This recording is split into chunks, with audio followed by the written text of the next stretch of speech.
What is up, guys? It is your boy Jar back with GPC week number 6. Your Toronto Staraptors are 3-2 at the moment, and we are going up against Dan, and he is the coach of the Chelsea. I believe they were 2-3 at this time of this battle, and we have a little bit of a rough matchup in my opinion going into this, but we do have to play our best, and we do have to show up because this is still a winnable game in my opinion. So I just want to start with the team matchup, like always. So, he has a Magirna, which could be a real problem for us. That thing can Volt Switch off of my Chansey. It can beat my Donphan pretty easily.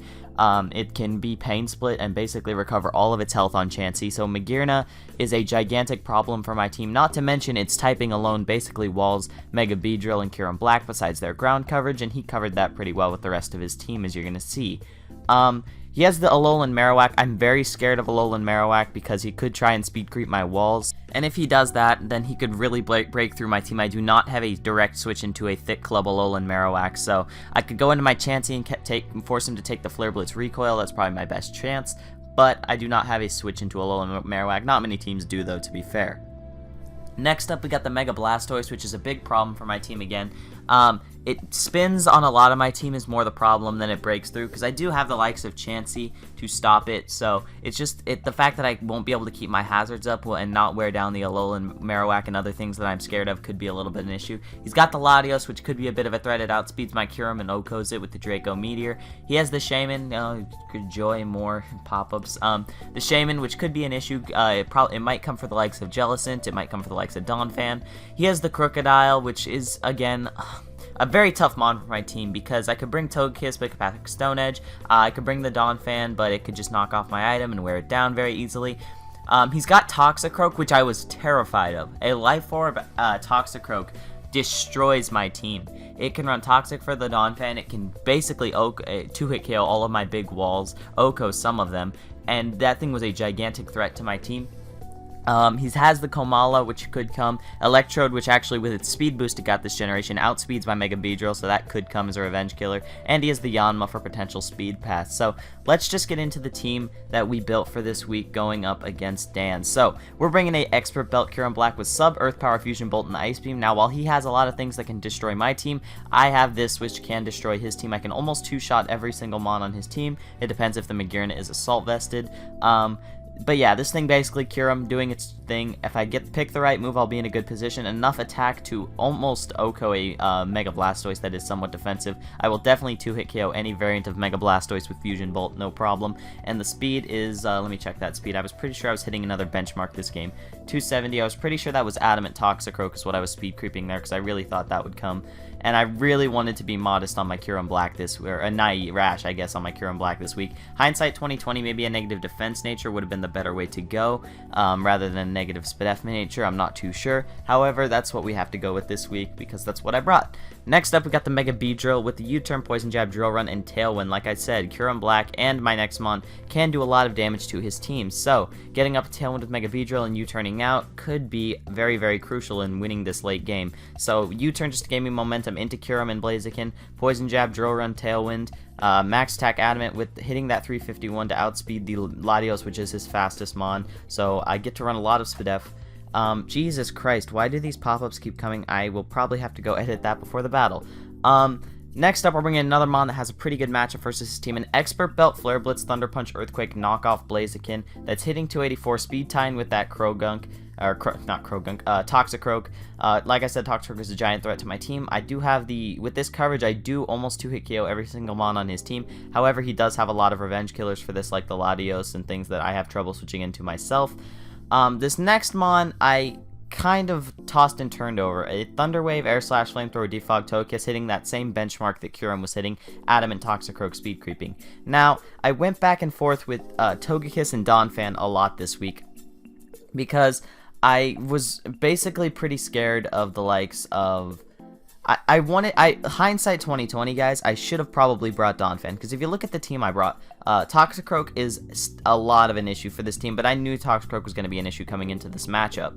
And the main reason I didn't bring Donphan was because he had things like the Shaman. Togekiss was a little bit of a better wall for the likes of Crocodile. It can outspeed some variants with this spread even. So I went with Togekiss overall, but I think Donphan would have been better hindsight. But this Togekiss can definitely still put in work. You can hit the Magearna relatively hard, toss some Thunder Waves around, get some Air Slashes off, defog the hazards away, and with this speed, it can flinch a lot of things down. So that's Togekiss. A big part of my team this week is my Chansey. Max HP, max defense. Like I said, if I need to take a hit from that Alolan Marowak, I can. And the recoil it takes, because it only is base 60 HP, will take a lot of damage for my Chansey. Getting my rocks up, although the Mega Blastoise can come in on me.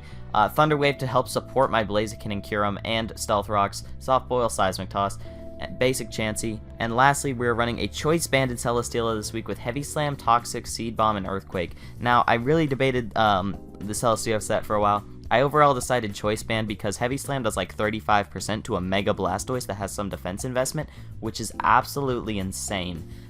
This was just an HP, but Showdown always does that. Seed Bomb can actually 2-hit KO that relatively easily. I can throw a Toxic off onto something I maybe can't break, but overall, just Choice Banded Heavy Slam. I can take a hit from Latios with this spread, no problem, any one hit, and then I can fire back a gigantic hit, kill that thing if I need to. This thing also can take a hit from Magearna relatively okay. So that is the Celesteela I made for this week. So that's the team we're rocking against Dan. Let's get into the battle and see if we can move to 4-2. And we are here with the battle. As you can see, Dan brought the Magearna, the Electrode, the Toxicroak, the Alolan Marowak, no surprise, the Mega Blastoise, the Latios.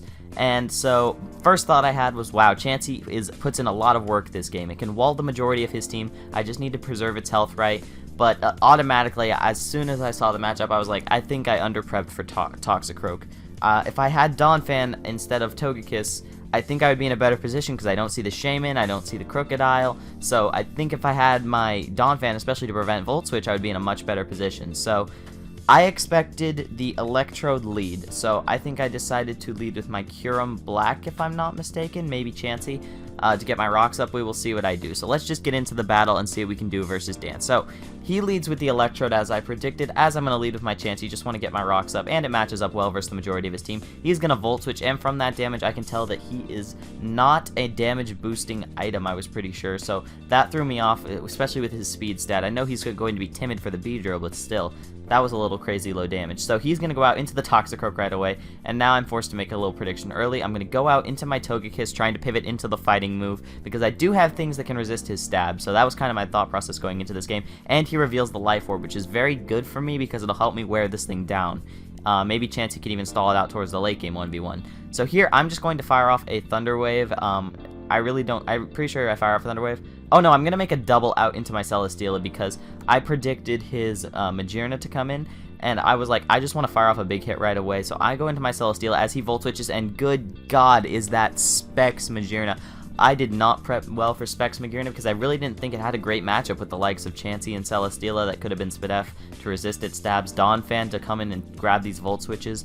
So that really surprised me to see that damage, but that is a modest Specs Magearna, so I probably should have prepped it a little bit better with the Celesteela, but I get to fire off a Heavy Slam here onto his incoming Mega Blastoise. I could have gone for the Seed Bomb, but I did not know what that Magearna wanted to do. Magearna scares the crap out of me, and as you can see, that does a really respectable amount to the Blastoise before he Mega Evolves even, so here, I just decide he's going to want to spin, so I just need to get damage on this Mega Blastoise. I'm going to go for another Heavy Slam. He Megas, spins, does very little, and I'm just going to fire off another Heavy Slam. Do a good 30% to this thing, so it's a little more defensive invested than I was expecting. However, that's no problem. Here, I'm just going to sack the Celesteela. It could have put in work, and it could have come in on Marowak, but other than that, it gets outsped by everything, as you saw from the Magearna, so no point in keeping it. But here, I'm going to go out into my Kyurem Black, and I can click sub here if he wants to try and switch into this thing, but I'm looking at his team, and he basically brought Hyper Offense with a few slower wall breakers in Magearna and Marowak. So if I get a sub up, I get 2 kills. So I don't think Dan's going to risk that. So I'm just going to click Fusion Bolt as he does sack the Blastoise. So my Chansey could get rocks up into the later game if I need to. Here he goes out into his Latios, and this was a big turn for me, guys. Overall, I was looking at his play, and I'm like, alright, I have my Chansey in the background. I have my Togekiss in the background.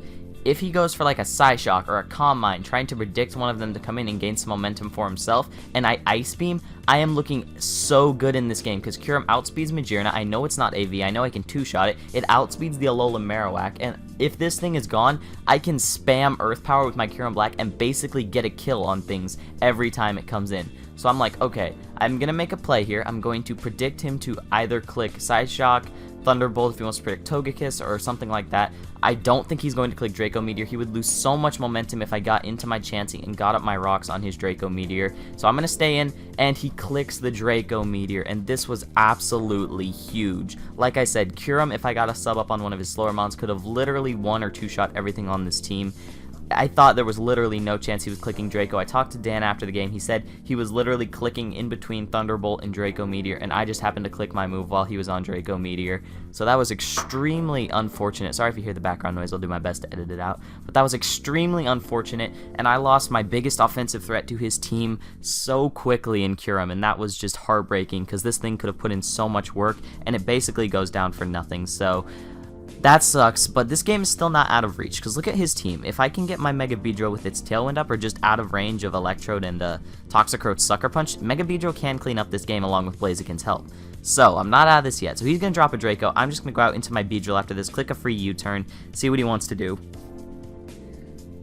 He overall decides Marowak is his best play, so I'm just going to Mega up, click the U-turn, get a little bit of damage. I think that is a little more defensive to take that U-turn that well. However, this is a free switch out into my Togekiss, and I can just click the Air Slash. However, I just want to play it safe. I don't want to risk it, and I am going to get the flinch. 60% is in my favor, one flinch, not a big deal, and I'm going to two-shot the Alolan Marowak, so the speed on Togekiss was helpful. I don't think I needed it, though. Here, I'm going to expect him to over-predict, go for a Volt Switch or something, fire off a Thunder Wave, and I get that right. So that was good.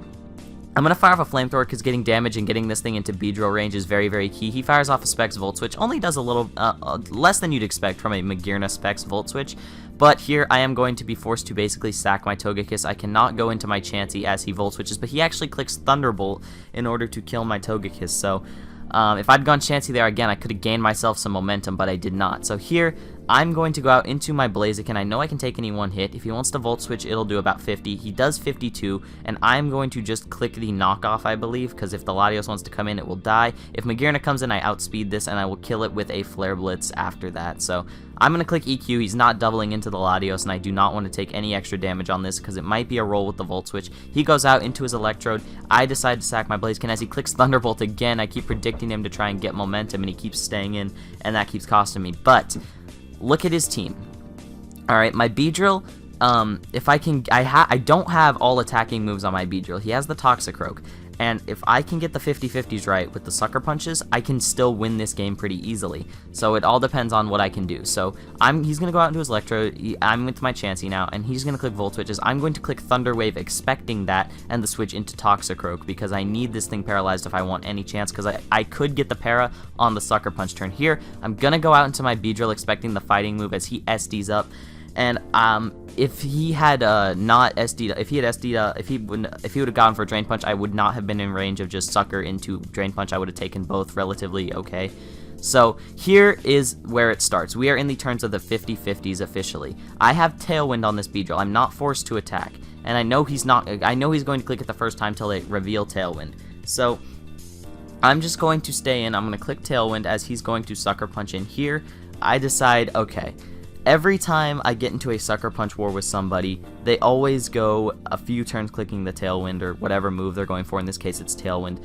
And I try and usually go for it either after all of their Sucker Punches are used. I usually Tailwind them out of Sucker Punches, or I go for it on my second shot because they don't expect you to go for it on the second one. And I was thinking, all right, Dan, I have a chance to para him. I have the chance to get this right as he clicks Drain Punch or Gunk Shot trying to kill my Beedrill. I'm going to click Drill Run here.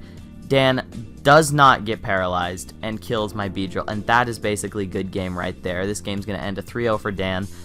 If I'd gotten the para there, I think I would have won because Electrode could not kill me from the full range. I could have just U-turn that thing, kill it, and then U-turn the Latios, and that would have been a 2-0 for us. Unfortunately, Dan does not get paralyzed again, and he's just going to clean up my Chansey, and that is a good game. I think this game could have been a lot different if I'd brought the Donphan over the Togekiss. Togekiss definitely put in a lot of work. If I'd have brought the Donphan over Celesteela as well, I could have been in a much better position, because if you look at his team, I was able to wall almost all of it with Chansey. So if I'd have brought in the Donphan to wall this Toxicroak as well, I would have been in a really solid position. And if you look at his team, he doesn't have the greatest switch-ins to a Donphan.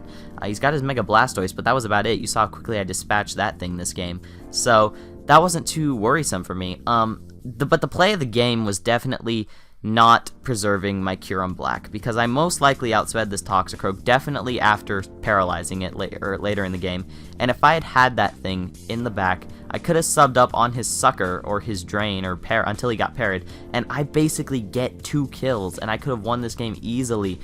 So I tried to make an over prediction with Dan, and it cost me the game. A very short battle, but a very good battle nonetheless. Don't want to take anything away from Dan, but I do feel like I definitely could have won this game. I feel like I rushed my prep, and I did not play the best. I risked my win con again, and it cost me. So we are 3-3. We are still in a playoff position at this point, but we have three very tough battles left. We have Baby Eric, who is currently undefeated in the Petite Conference. We have Zappy, who we're taking on next week, who has a pretty good team matchup against the team we have at the moment.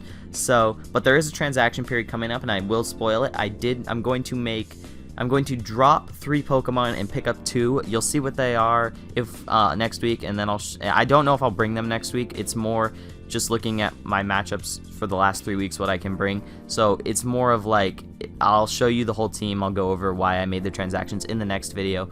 But for now, I think we're going to sign off. Remember, we play Zappy next week, but make sure you check out Dan in the description, and I will see you guys later.